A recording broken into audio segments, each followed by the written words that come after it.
Good morning everybody, Shift Your Mindset here. Welcome to Headquarters, South Africa. This is JW Broadcasting. Because we have some JW news. Mark Sanderson couldn't make it. He's busy with preparing for lawsuits, so I'm gonna take the honors to replace him. Some JW news for this month. Announcement, reminders, we all know them. They're leaking out every time again. And there was now an announcement, a very short one, a medical matters. And it said to the congregation that the November 2006 Kingdom Ministry, that there were some insert forms and they are now outdated in medical care. And JWs take it and they think, okay, those are outdated. The other thing, Enjoy Life Forever book, something else is now up to date, is the one you need to use for medical care. It's about blood transfusion, stuff like that. So 2 insert pages are outdated. But Mark Sanderson would stop at this. But now I'm the replacement and I'm gonna get to the bottom of why is this said to the congregation. Because there's only one truth about the truth. There's always more behind it. It's just a simple announcement. Just a simple reminder, it's outdated, but why? Let's dive into the why. Because there was a woman, Heather Winchester, and the coroner, because she died, unfortunately, found that the documents known as worksheet 1 and 2 from the November 2006 Kingdom Ministry were shown to her doctor. And those documents played a significant role in the confusion surrounding her medical care. And confusion is the word JWs are not loving, but they are getting acquainted with it very often. I name it weaseling words, but it's also confusion. There's always confusion about the blood doctrine, how it stands. You can take a portion of it, but not the whole. You can take this, but not that. It's confusing. Even for JWs, I know they never rely on themselves for making a decision. They're always looking around on what other people have filled in on a blood card. It's confusing because what can I take? I cannot donate blood, but I can get fractions of blood. It's a really mind game thing, blood transfusion. And it's getting confused. So these worksheets were supposed to help Jehovah's Witnesses clarify which blood products they were personally willing to accept or refuse based on the religious beliefs. But in Heather's case, from Heather Winchester, they ended up causing serious misunderstanding between her medical team, so ultimately contributing to the decision that led to her death. That's the real reason behind this announcement. They are afraid of getting a lawsuit or more lawsuits after this one. Because it's becoming now a problem. The first problem on how the worksheets were laid out. They didn't come with clear instructions. That's how we know the governing body also is making stuff up.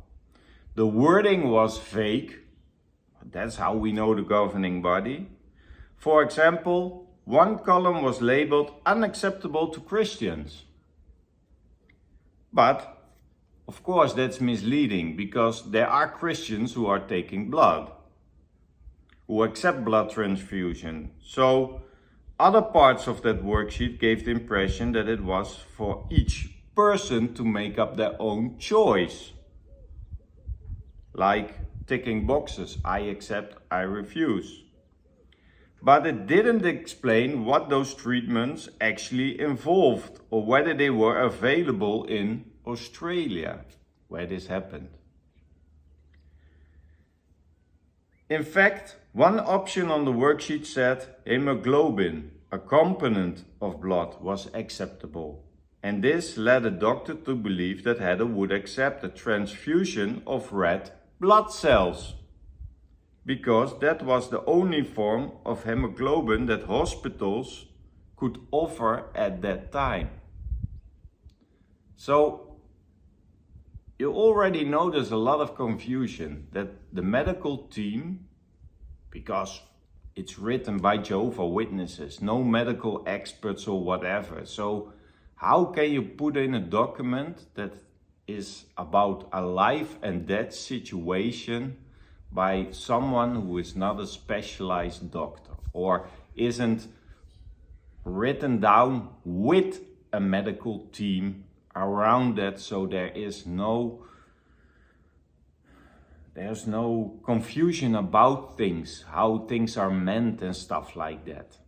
It's like I ask my wife to put up a contract about a mortgage or something where she doesn't have any knowledge of.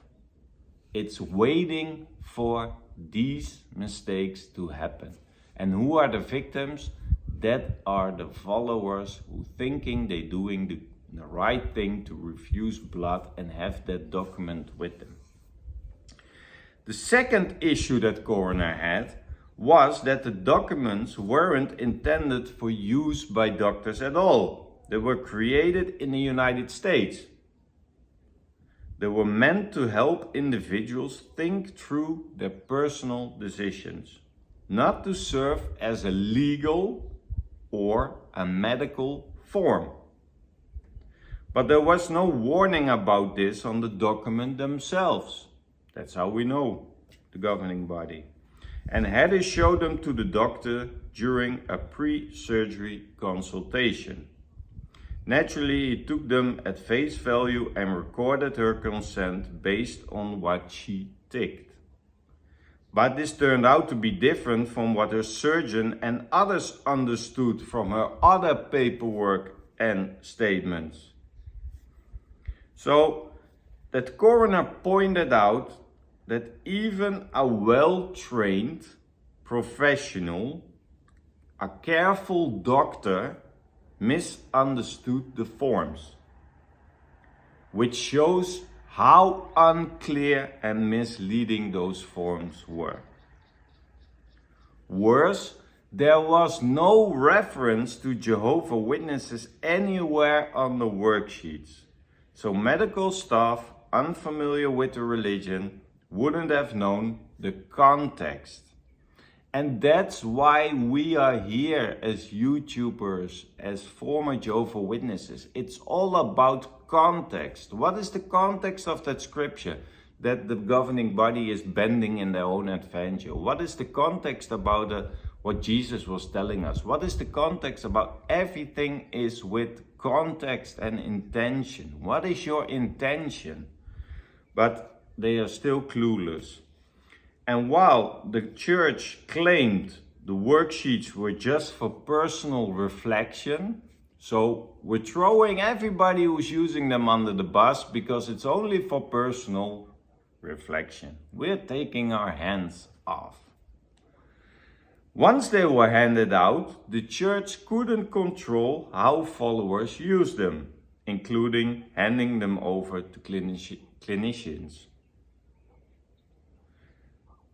In the end, the coroner concluded that these worksheets should not be used in New South Wales at all. They were too confusing, too ambiguous, and too likely to cause dangerous misunderstandings in a hospital setting, especially in urgent life or death situations. There's always an urgency in life and death situation. People have to handle quickly. They are not gonna debate for hours how they have to interpret a form, how they should view at that form. What is the context? That has to be clear in just one sentence. They are trained to rescue lives. They train to do everything in their power, and they have to handle quickly because every minute can be devastated what you waste. So you are wasting people's time with forms who are not clear, forms who are confusing, and it doesn't amaze me because that whole blood doctrine is a confusing thing. I can use a machine that pumps the blood in a closed environment or tube, but then it's okay, and I can take a fraction of this, but I don't take blood, but I can do a fraction, people don't know. So people are gonna give that power of themselves thinking already away to the governing body, and that governing body is providing you with documents, and you think I'm safe with those documents, but it turns out you are not, because they are too confusing and it leads to misunderstanding. So that's why I made this video. For the governing body, it's easy to make a reminder or an announcement. And that elder is just reading those 3 sentences. But you see what's behind those 3 sentences. Just say to the public, they were not clear enough. There was a case in Australia that led to misunderstandings, to confusion. It leads to death of somebody, and it went wrong. We made a mistake, it was not clear enough. We're going back to the drawing table. We're gonna invite some surgeons and some people who deal with life-threatening situations, who are operating on life and death. And we're gonna invite them to headquarters and ask them, is this clear enough? We take our responsibility and we're gonna do better. That would be a very, very good strategic thing if the governing body did that. Then they show they are human.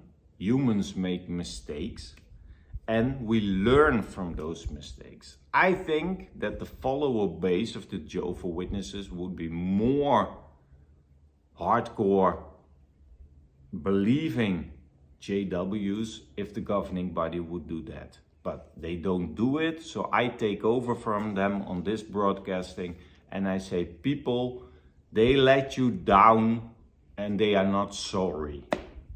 But think for yourself in a life and death situation what you want. They leave you behind and they are not responding.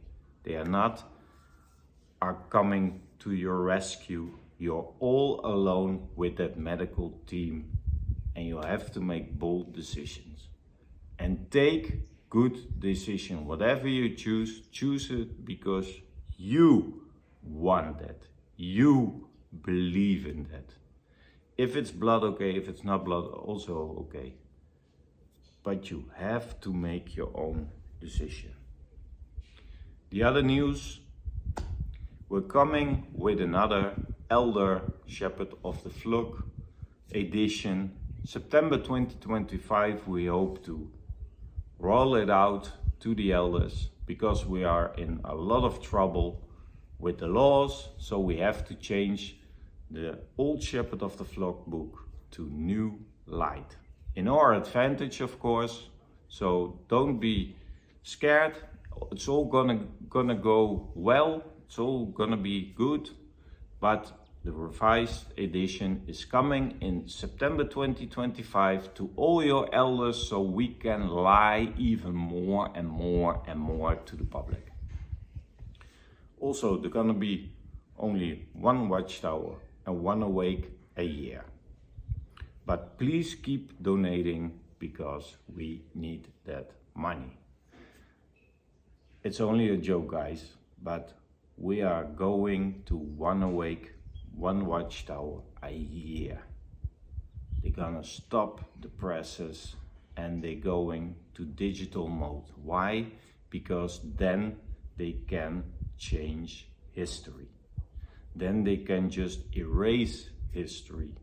Then if someone gets an epiphany in that board of the governing bodies, they can just change direction and delete the other things, like they are deleting videos of shunning, because now they want to let governments know that they changed their policies. So if you're doing that digital, it's easier to maintain everything and to erase things from ever existing. So guys, thank you for watching. We see each other on the next episode. Let me think what you think about this whole blood doctrine and the stuff they are getting into. I think it will cause more and more cases in the nearby future, and I hope everyone is thinking about their own health and the right steps to make to save your life if it's needed. Thank you for watching. We see each other on the next episode.